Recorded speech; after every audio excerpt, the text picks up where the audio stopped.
Hello, Flat Earth researchers, debaters and debunkers.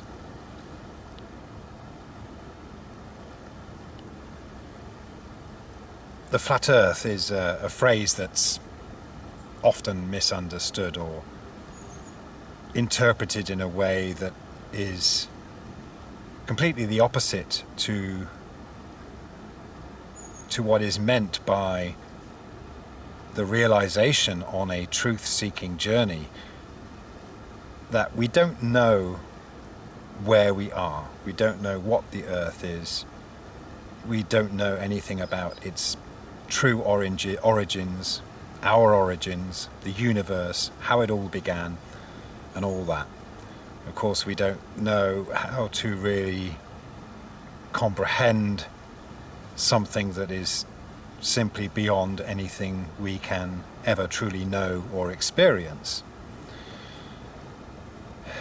So, of course, what happens when someone hears that you are a so-called flat earther is that, well, unfortunately, there's this assumption with someone who believes that we live on a spinning globe that they are smart enough to perceive this external reference frame, if you like, of us being on a planet somewhere in space with some kind of relationship to the sun and the moon and the stars and the other so-called planets.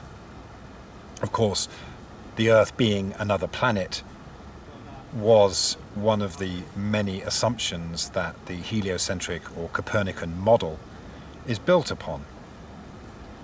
All assumptions, and it's worth repeating, I think, that I think, or my research has led me to realize or believe that the heliocentric model was introduced as a way to illustrate time alongside the introduction of the Gregorian calendar, which is, of course, a solar calendar.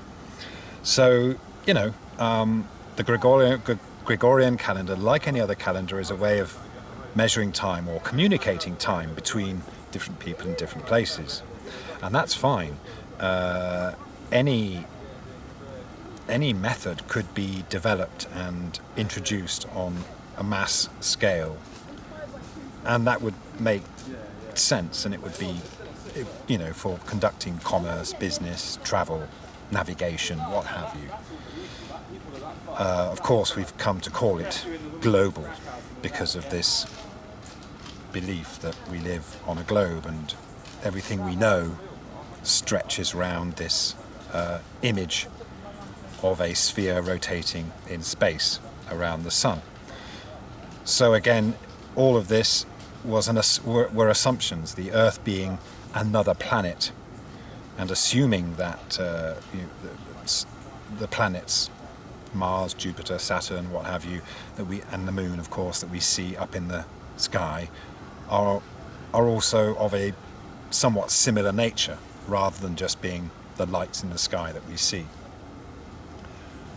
So, of course, what happens here when people come across flat Earth for the first time and don't really know what might have led someone to favour the notion that we live on a flat Earth, or at least realise that we don't live on a spinning globe, is of course that we've been taught that we are smart to perceive ourselves as living on a surface, so to kind of project our point of view from somewhere outside of ourselves.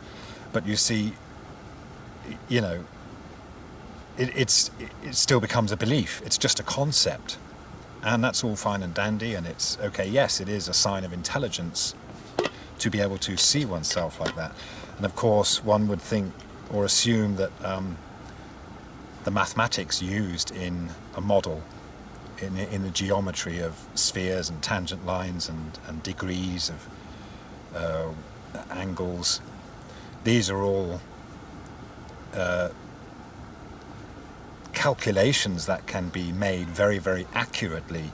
So of course the model, the heliocentric spherical Earth model, would appear to be mathematically and then correct, and then put into the category of being science, because mathematics has been used to describe the Earth and its alleged place in space.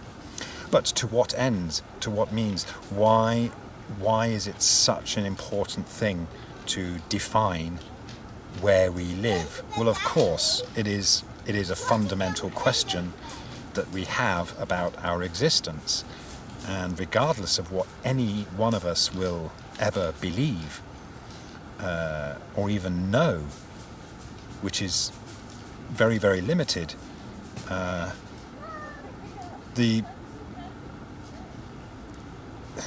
the answers we are all searching for are about our origins, our existence. They are fundamental questions that are frustratingly impossible to answer with any real knowledge. So, okay, becoming a so-called flat earther, or is not this swapping of one belief in a globe for another belief that we're on some kind of pancake or dish or whatever one might perceive. These are all workings of the imaginations. As far as the mathematics goes and the time goes for the sun, moon and stars and what we see going on in the sky, nothing changes. This is another hurdle that one must overcome, is that there's an assumption that things look different when you talk about living on a level stationary Earth rather than a spinning spherical one. No, nothing looks different. It's always been a matter of interpretation. Of course, many explanations and arguments are put forth, but ultimately, if you ask someone for this simple discovery, where in the history of scientific discovery was a simple, fundamental, physical measurement of curvature on the surface, only then, that's a prerequisite for any further investigation or scientific hypotheses that we live on a spinning globe.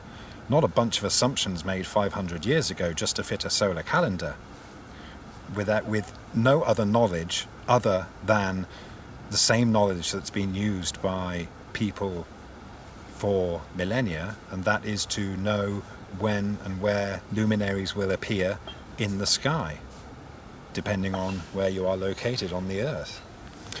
Talking about circumference and things like that doesn't mean you're on a sphere. You can talk about the circumference of a circle. Anyway, so nothing changes as far as what we see. Nothing changes as far as the time it takes for things to happen. Nothing changes in the fact that you can illustrate the movements of the luminaries in many different ways, or you can include the assumption that the Earth is moving and spinning and rotating as part of that entire mechanism. You can do all that, but of course, again, why is this such a topic of mass debate? It's because everyone is trying to answer the same question about our origins without any true knowledge. But of course, this desire to have answers, to have what appear would be knowledge.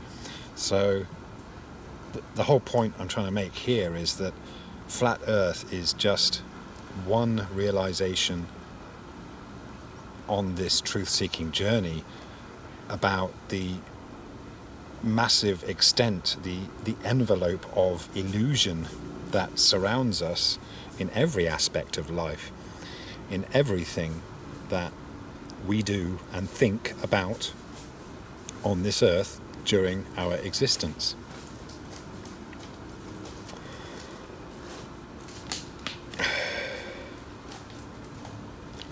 And so it's more about this acceptance and genuine surrender to the true knowledge that we don't know. Nobody knows. Nobody's an authority. And in many ways, maybe the whole point of seeking these answers is to reach a point where you realize that you will not find answers to these questions on any external layer.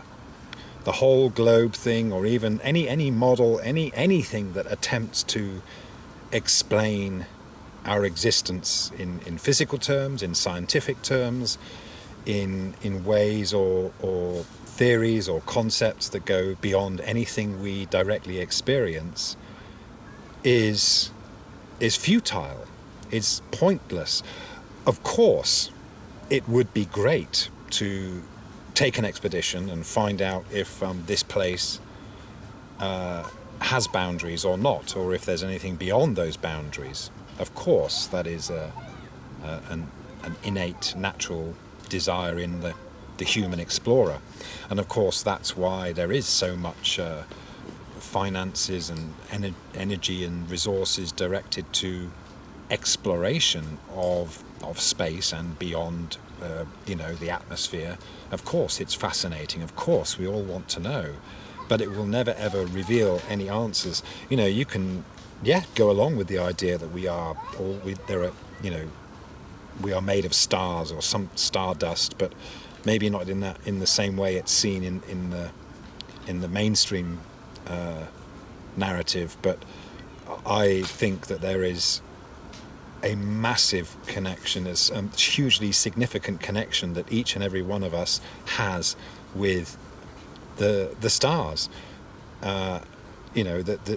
The astrology and astronomy coming together and having a massively significant meaning on our lives, rather than the fake,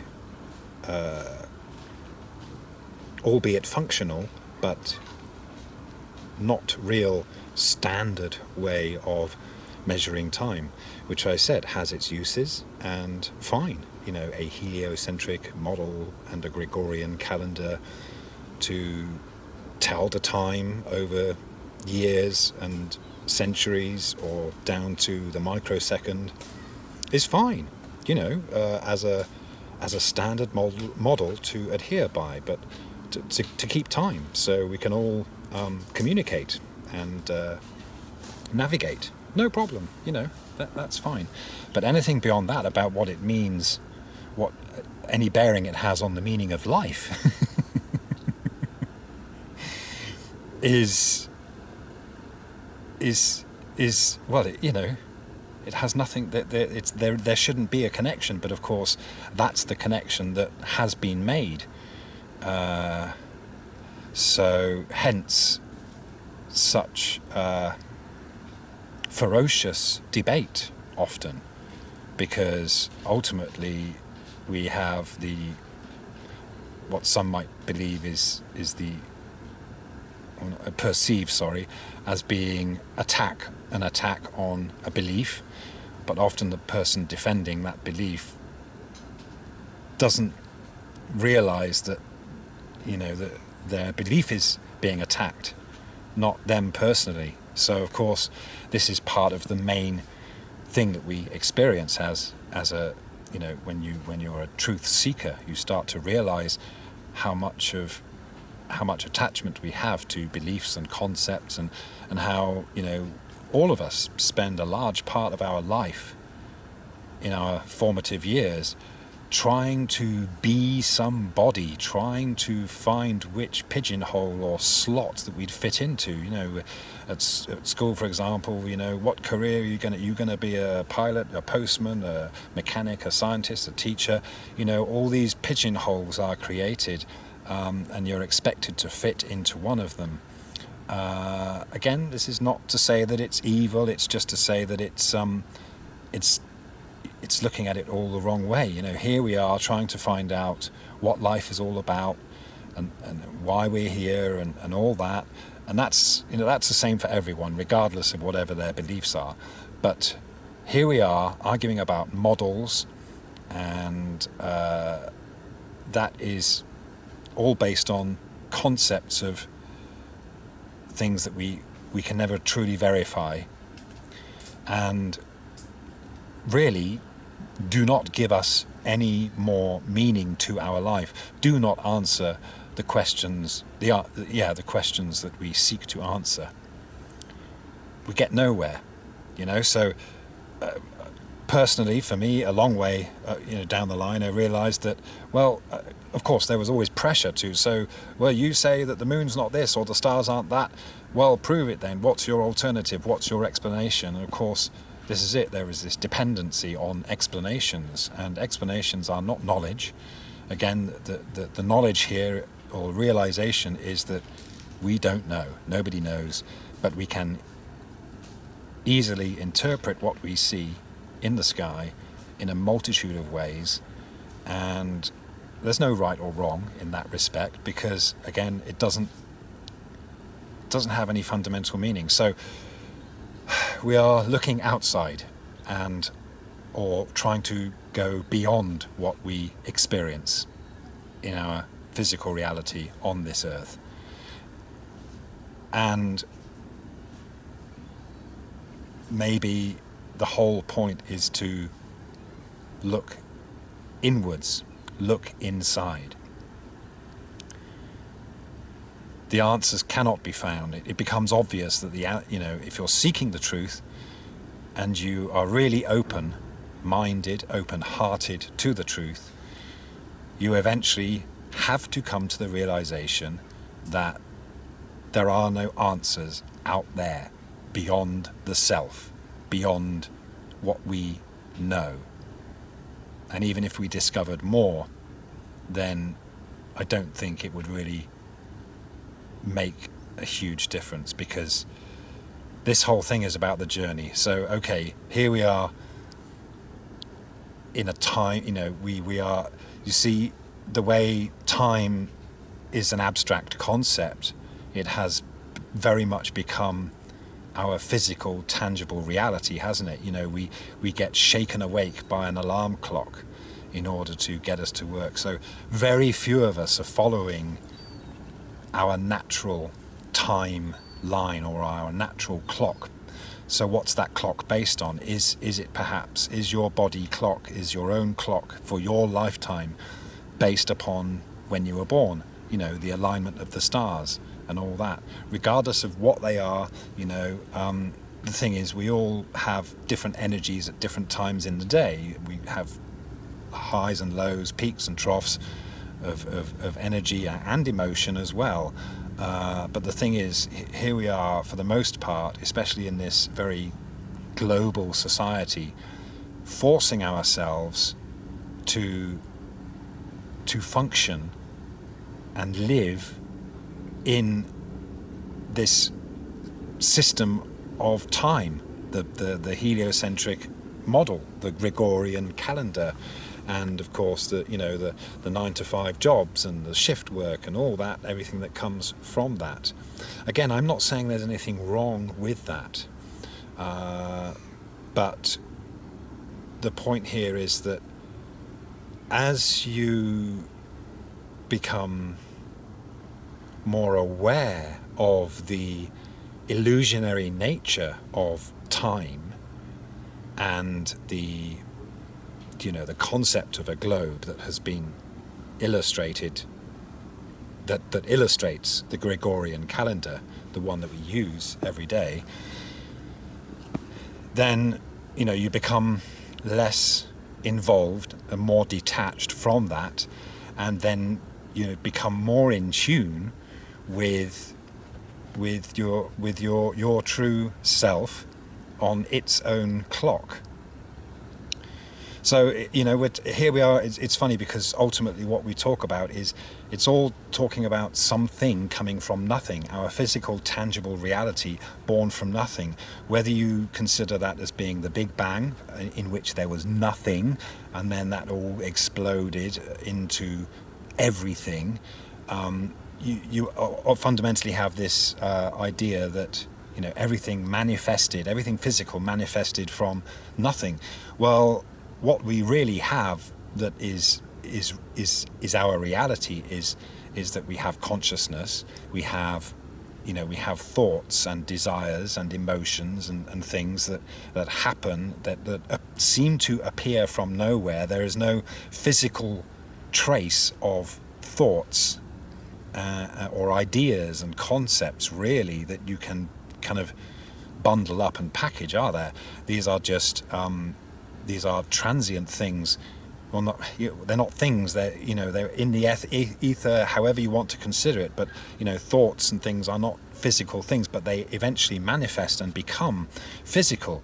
Whether it's someone that designs a car or a house, at one point that was a thought, and it became something physical. So, we very much do manifest a physical reality through the intelligence that comes through us, through thought.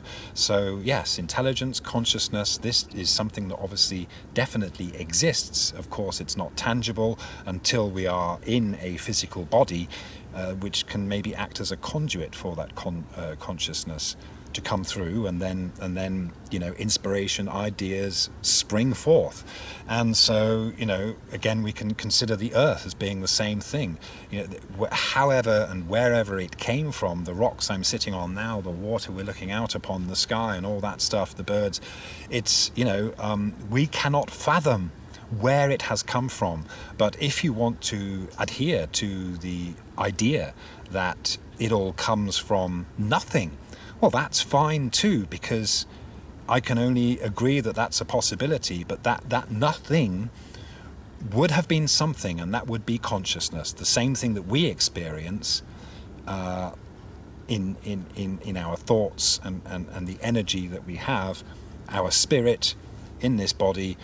Things manifest, we become physical, and we create things around us, we create our physical world. So again, what I'm saying is this earth is born of some kind of intelligence, of consciousness, and there is no way that we could ever assume to know or understand how it all came about, but we can at least understand and realize and frankly know that beliefs about what this place is and where it is, how it came about, are only that. They are beliefs in concepts, and they are beyond us. And so we must reach a point where we are not distracted by that distraction. And we of course are constantly distracted. We with culture, society, other people, other minds, other ideas, other beliefs, religions, media, what have you, constantly distracted. You think about the moment we wake up, we'll probably at some point very soon after waking up hear something on the radio or the TV, or something that somebody says based on something they've heard, and all of a sudden, within moments of waking, you are thrown into this world of whirlwind thoughts and concepts, and of course it does very much feel like a physical reality. So again, this understanding that this all goes on outside of the real you, the real us, is also a very fundamental realization. Because this consciousness, this spirit that is within us, and to say within us is also obviously not the ideal way to describe it. I don't know where the spirit or the soul or the consciousness actually resides in our bodies, but there's this realization that there is that, and then there is another external layer which we spend most of the time, 99.9% of the time, interacting and reacting with, and that is the layer of thoughts that all come in from our senses, from what we hear, from what we see, from what we touch, from what we smell.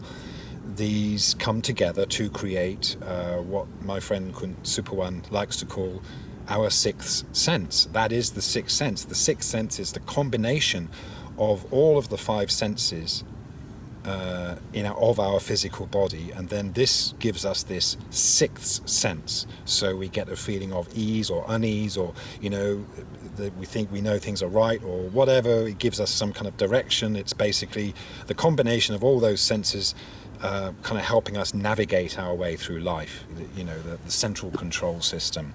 But of course, when we hear things or see things or think things through these filters of belief and thought and conditioning and culture, then of course we create this individual picture. No one ever experiences exactly the same thing, because even if someone was sitting right here next to me, smelling the same things, hearing the same things, seeing the same things, the internal dialogue that's going on, the way all these messages through the senses are being interpreted, is going to be unique to each person sat here. Yes, of course, there will be some sense of commonality. We can see a level horizon there, and we all know that to assume that we live on a globe is not because we see that there's any curvature. It's because it's been explained to us that beyond the horizon there, wherever that ends, is a geometric curve. So this is all interpretation,